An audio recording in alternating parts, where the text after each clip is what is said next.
Bienvenidos, apreciados hermanos y amigos, a vuestro canal El Estandarte Adventista. Continuando con nuestros estudios acerca de nuestra preparación para el tiempo del fin, hoy vamos a desarrollar nuestra lección de escuela sabática correspondiente al sábado 29 de agosto de 2020, la misma que lleva por título Séfora y el pacto de sangre. Séfora significa pájaro pequeño. Bien, el título es bastante ilustrativo del contenido de nuestra lección, pues nos presenta de modo sintético la idea o el tema central de nuestro estudio, el cual es mostrarnos, a través de la experiencia o actuación de Séfora en torno a la circuncisión de su hijo Eliezer, los deberes que como iglesia nosotros hemos omitido o dejado de tener en cuenta, pues así como Moisés y Séfora omitieron efectuar la circuncisión de su hijo, símbolo de su relación como hijos de Dios, por estar viviendo en una nación extraña como Madián, así también nosotros hemos omitido el cumplimiento de nuestros deberes como iglesia del Señor, por habernos acostumbrado y conformado a vivir en el mundo.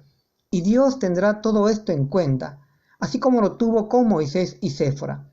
Afortunadamente para ellos, Séfora pudo remediar esta omisión. En el párrafo de introducción se nos dice, según el texto de Éxodo 4:26, que luego que Séfora circuncidó a su hijo Eliezer, Dios le dejó continuar su marcha hacia Egipto. Y entonces Séfora dijo a Moisés: me eres esposo de sangre, a causa de la circuncisión, pues ella tuvo que circuncidar a su hijo Eliezer, ya que éste no había sido circuncidado hasta ese momento, a pesar de saber Moisés que era su deber como israelita cumplir con este rito, expresión de su pacto con Dios. Nosotros entendemos que al vivir Moisés entre los madianitas, una nación extranjera, soslayó este deber de circuncidar a su hijo, y fue seguramente por influencia de Séfora que no realizó este rito, pues ella, como no era israelita, entonces no comprendía las implicancias y la necesidad de efectuar el rito de la circuncisión. Por eso es que Séfora, viendo al ángel ante ellos, se apresuró a circuncidar a su hijo, pues entendió de que había un deber que no se había cumplido. También el párrafo de introducción nos habla acerca del carácter de Séfora, pues nos dice que ella era tímida y retraída, pero a la vez era tierna y afectuosa, y se afligía mucho en presencia de los sufrimientos, es decir, era sensible y emotiva. Por este motivo, cuando Moisés fue a Egipto, él consintió en que ella regresara a Madián, pues quería evitarle la pena que significaría para ella presenciar los juicios o plagas que iban a caer sobre los egipcios. Bueno, dicho esto, pasemos al desarrollo de las preguntas de nuestra lección. Tenemos la pregunta número 1 que nos dice: ¿quién fue Séfora y dónde vivía? ¿Y por qué la discriminaron los israelitas? Bueno, según nos informa la Biblia, Séfora, cuyo nombre significa pájaro pequeño, era hija de Reuel o Jetro, sacerdote de Madián. Ella era madianita, una nación que descendía de uno de los hijos del patriarca Abraham con Cetura. Su padre la entregó a Moisés como mujer cuando éste llegó a esta tierra escapando de Egipto. Y allí en Madián, Séfora y Moisés formaron una hermosa familia con 2 niños que les regaló el Señor. También se nos dice que ella, al ser madianita, su piel era morena, es decir, oscura, muy diferente al color de la piel de los hebreos, cuya tez era blanca, por su procedencia babilónica, como lo eran Abraham y Sara. Ahora, respecto a la pregunta de por qué los israelitas la discriminaron, bueno, la discriminaron por el color oscuro de su piel, pues los hebreos no aceptaban que una mujer madianita de piel oscura se hubiese casado con su líder Moisés. Para ellos era inaudito que el hombre que habló cara a cara con Dios, que les trajo la ley y que los sacó de Egipto, se hubiese casado con una mujer de piel oscura. Por eso la discriminaban y la tenían por menos.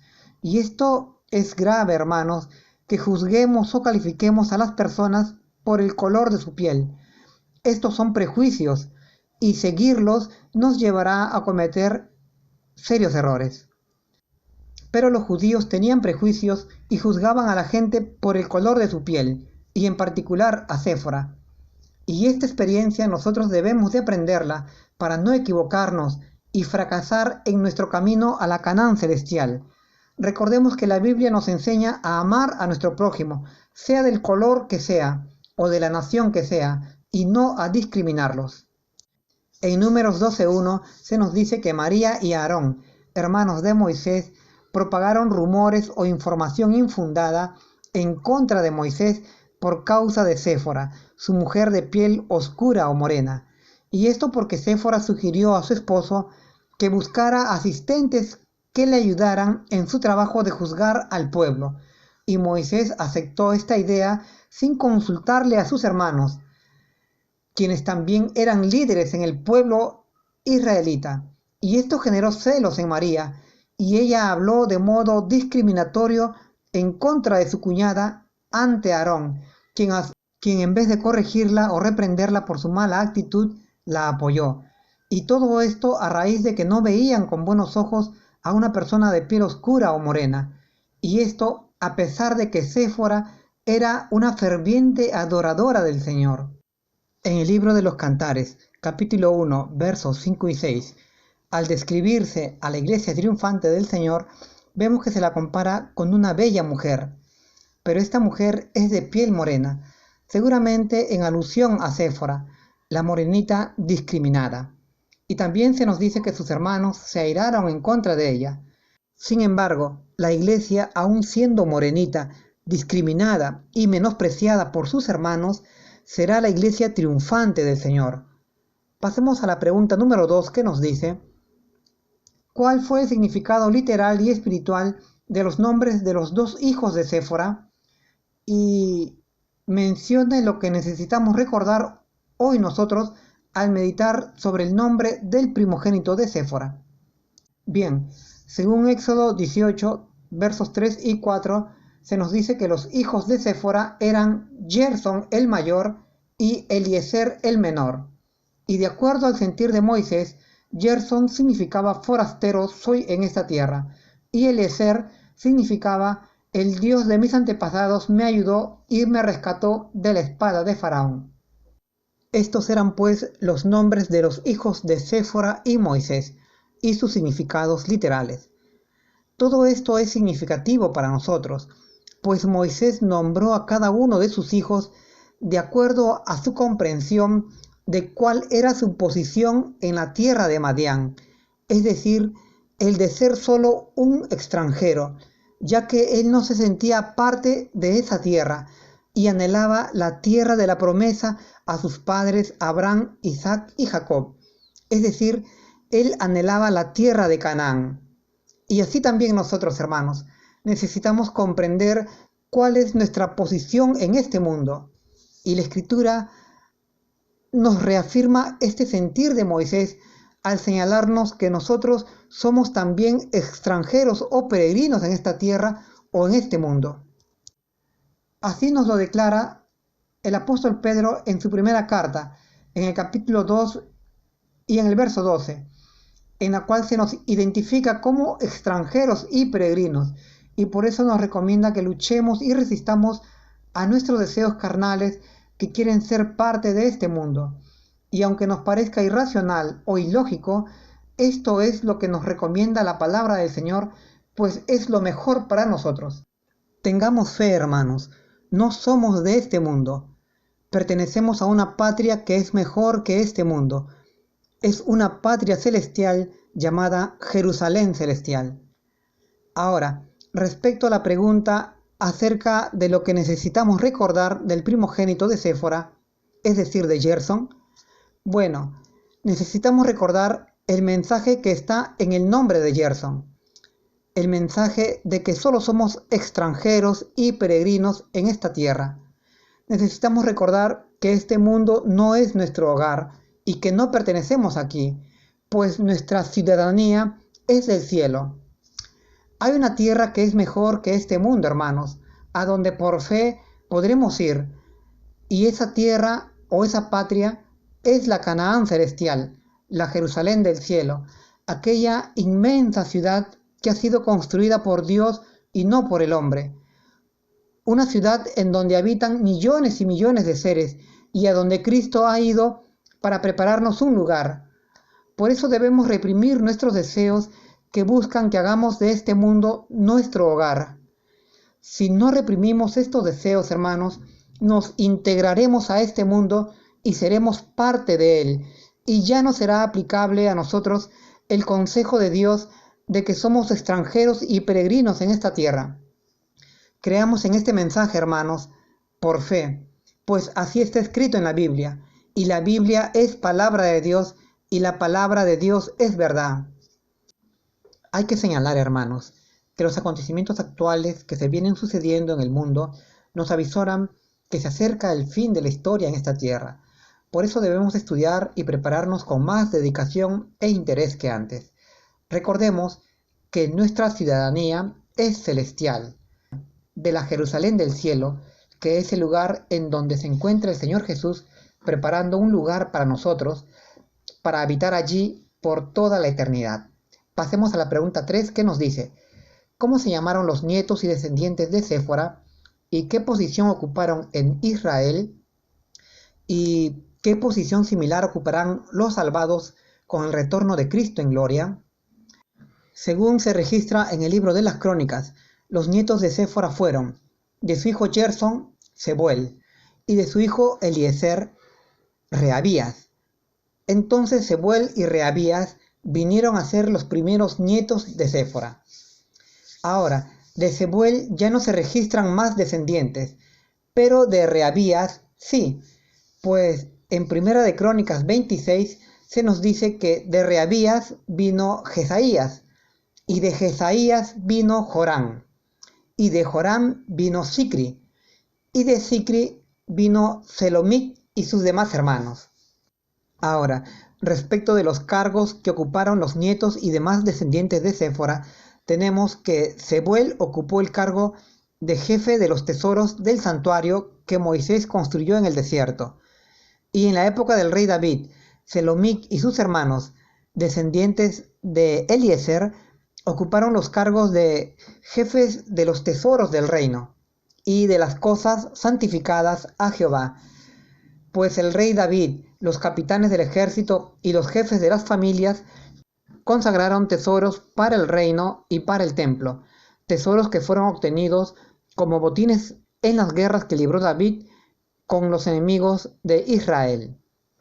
Asimismo, respecto a la subpregunta de qué cargo ocuparán los salvados en el cielo, bueno, según Apocalipsis 26, se nos dice que aquellos que tengan parte en la primera resurrección serán sacerdotes de Dios y de Cristo en el templo celestial, y reinarán con Cristo por 1000 años, y estarán juzgando a los impíos, ya sean hombres o ángeles, de acuerdo a la ley de Dios, y registrando sus nombres en el libro de la muerte, pues así está escrito en 1 Corintios 6, versos 2 y 3.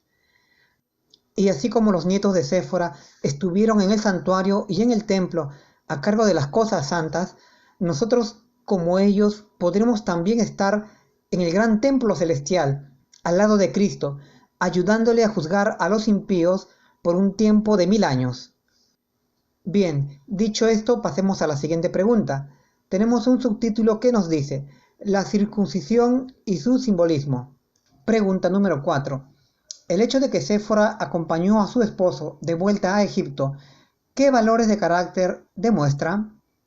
Bien, este hecho de Séfora de acompañar a su esposo en su viaje a Egipto nos ilustra los valores éticos que adornaban su carácter, tales como la unidad del matrimonio y la familia, así como de la fidelidad y el compañerismo entre los esposos, lo cual son valores muy importantes en las relaciones de pareja y en cuanto a la familia, pues estando juntos o unidos es difícil que el tentador los pueda vencer, pero separados pueden ser una presa fácil del adversario. Esto ya lo vimos en la experiencia de Adán y Eva, quienes se separaron por unos instantes y hasta ahora lamentamos como humanidad esta imprudente decisión. Entonces vemos que la familia de Séfora viajó unida a Egipto, pues Moisés tenía que cumplir la difícil misión de liberar al pueblo hebreo de la esclavitud en Egipto. Ellos no dejaron que Moisés se fuese solo, y esto nos enseña que la familia debe permanecer unida, sobre todo en estos tiempos del fin, en la que la institución familiar está siendo atacada tanto desde el Estado, con esto del matrimonio homosexual, como desde los movimientos sociales, como la doctrina del feminismo. Y aunque Séfora, la morenita de Madián, no era del pueblo de Dios y por ello era discriminada, sin embargo, ella tenía presente en su mente y en su carácter estos importantes valores cristianos, pues ella adoraba a Dios de todo corazón. Pasemos ahora, hermanos, a la pregunta número 5 que nos dice: ¿cómo le salvó la vida Séfora a su esposo? ¿Y dónde aparece en el Nuevo Testamento la noble acción de Séfora? Bien, siguiendo el relato de Éxodo 4, vemos que la familia de Moisés y Séfora se dirigían hacia Egipto, cuando de pronto le salió al encuentro el Señor y quiso matar a Moisés, por lo que Séfora cogió un cuchillo de piedra y cortó el prepucio de su hijo, y así el Eterno dejó ir a Moisés. Es decir, con este acto de cortar el prepucio a su hijo, Séfora salvó la vida de Moisés, pero esto hay que explicarlo. De acuerdo al libro Hijos e Hijas de Dios de Ellen White, en la página 32, se nos dice que en el pasado Moisés había omitido su obligación de circuncidar a su hijo menor, es decir, Eliezer, siendo la circuncisión un rito básico y necesario que todo israelita debía de cumplir para ser parte del pueblo de Dios. Moisés soslayó este deber de circuncidar a su hijo, y esto a sugerencia de Séfora, su mujer, pues como ella era madianita, no entendía la necesidad de la circuncisión, y además estaban en Madián. Pero Moisés sí entendía su importancia. Por eso cuando iban de camino a Egipto, se les apareció un ángel en una actitud amenazadora, y Moisés pensó que quería matarlo, y recordó que no había circuncidado a su hijo menor. Y Séfora, entendiendo que su marido iba a morir, tomó un cuchillo de piedra y cortó el prepucio de su hijo, circuncidándolo. Así quedó resuelto esta omisión de Moisés con que había desagradado a Dios.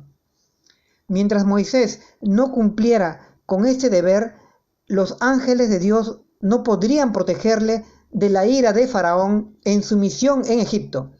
Afortunadamente, Séfora tuvo la comprensión de esta omisión y procedió con prontitud a circuncidar a su hijo.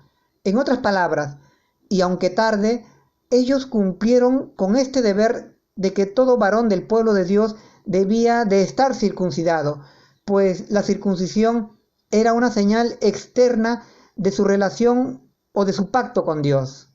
Bueno, y sobre la pregunta de en qué libro del Nuevo Testamento aparece la noble acción de Séfora, bien, esto aparece en el libro de los Hebreos, en el capítulo 11 y verso 34, en donde se nos dice que evitaron filo de espada, pues Séfora tuvo fe de que circuncidando a su hijo podrían salvar su vida, y así realmente ocurrió, pues el ángel les dejó ir. Pasemos a la pregunta número 6 que nos dice: ¿de qué era símbolo la circuncisión en la era cristiana y quién es el sustituto de la circuncisión en el Evangelio del Nuevo Testamento? Esta es una pregunta bastante interesante, pues la circuncisión, aquella que se practicaba en la carne, representando el pacto con Dios, en esta era cristiana ha dejado de ser válida, pues ya no es necesario practicarla. Sin embargo, conserva hasta hoy su significado o enseñanza de lo que Dios quería hacer con su pueblo. Así lo señala Pablo en Romanos 2:29, diciéndonos que el verdadero judío es aquel que lo es en el interior, y la verdadera circuncisión es la del corazón, no según la letra, sino según el espíritu. El tal es el que recibe la alabanza y la bendición de Dios. Pero los judíos nunca entendieron esto, y por eso nunca cambiaron. Siguieron siendo las mismas personas carnales, aunque con el rito de la circuncisión en sus cuerpos. En realidad, el acto de operar en la carne era solamente un símbolo espiritual de lo que Dios siempre ha querido de nosotros, es decir, el de ser espirituales y no carnales. Y lo espiritual debe de manifestarse en obras de justicia y de santidad. Pero como hemos dicho, los judíos no entendieron esto y por lo tanto no cambiaron, siguieron siendo las mismas personas, aunque con el rito de la circuncisión en sus cuerpos. Y este objetivo que Dios perseguía con los judíos lo tiene hoy con nosotros. Dios quiere hacer de nosotros nuevas personas, nuevas criaturas, conforme a su imagen y semejanza, es decir, personas circuncidadas en su corazón. Bueno, ahora acerca de la pregunta de cuál es el sustituto de la circuncisión judía en el Nuevo Testamento. Bien, de acuerdo a lo que nos dice San Pablo en Colosenses 2:12, el sustituto de la circuncisión es el bautismo o sumergimiento en el agua, pues así de esta manera morimos al viejo hombre para resucitar a un nuevo hombre que es en conformidad a la voluntad de Dios. El bautismo tiene pues el mismo significado que la circuncisión, el cual es hacer morir al ser carnal que mora en nosotros y hacer nacer a un nuevo ser u hombre, espiritualmente hablando, hecho a imagen y semejanza de Dios. En este sentido, decimos que el rito del bautismo toma el lugar del rito de la circuncisión y representa, además del nuevo nacimiento, el pacto con Dios de ser hechos hijos de Él. Tenemos un subtítulo final que dice: las avecillas, la lepra y el Evangelio. Pregunta número 7. ¿Qué rito ceremonial ilustra el nombre de Séfora? ¿Y qué relató el Señor Jesús en los Evangelios sobre este rito y qué simbolizan las avecillas? Bien, el rito ceremonial que nos ilustraba de modo simbólico el nombre de Séfora era el rito de la purificación de la lepra. Recordemos que el nombre de Séfora significaba pájaro pequeño, y de acuerdo a Levíticos 14 se nos dice que cuando el enfermo de lepra estaba curado de esta enfermedad, debía de ser llevado a presentarse ante el sacerdote, quien saldría del campamento para examinarlo, y si estaba sano, el sacerdote mandaría a traer 2 pájaros pequeños o avecillas vivas, de las cuales una de esas avecillas se sacrificaría y su sangre se rociaría con un hisopo 7 veces sobre el que se purificaba, y la segunda avecilla sería soltada viva en el campamento. Todo este ritual, hermanos, era simbólico de la obra de limpieza o purificación del pecado que está llevando a cabo ahora mismo en el cielo nuestro sumo sacerdote, el Señor Jesús. Estas avecillas o pájaros pequeños empleadas por el sacerdote son un símil del nombre de Séfora, la morenita de Madián. Ahora, sobre la pregunta de qué relató el Señor Jesús respecto a esta ley de la purificación de la lepra, bueno, el Señor Jesús mismo cumplió con esta ley de la purificación, cuando luego de sanar a un enfermo de esta enfermedad, le dijo: ve y preséntate ante el sacerdote y lleva la ofrenda que ordenó Moisés para que sea testimonio a ellos. En realidad, hermanos, este rito de la purificación de la lepra es una alusión a la obra que realizó y viene realizando el Señor Jesús, pues Él murió por nosotros derramando su sangre en la cruz del Calvario para expiación o perdón de nuestros pecados, y ahora está realizando una obra de purificación y limpieza de su pueblo de toda imperfección, mancha o defecto que tengamos, para poder ser santos y poder también recibirle en su segunda venida. Ahora, acerca de la pregunta sobre qué representan estas 2 avecillas, bueno, podemos decir que la primera avecilla, aquella que era sacrificada, representa al Señor Jesús muriendo en la cruz por nosotros, y la otra avecilla, aquella que quedaba libre en el campamento y vivía, sería una representación, creo yo, de la iglesia triunfante del Señor, pues por la obra de salvación de Cristo Jesús en nuestro favor, la Iglesia quedará salva de la condenación del pecado y será finalmente restaurada al edénico hogar del que una vez salimos hace casi 6.000 años. Esto es pues, a grosso modo, hermanos, el Evangelio o el plan de salvación que nos relatan las Escrituras. Bien, hasta aquí, apreciados hermanos, mis comentarios a esta valiosa lección de escuela sabática. Espero que os sea de utilidad en vuestros estudios. Es mi deseo en el nombre del Señor Jesús. Amén.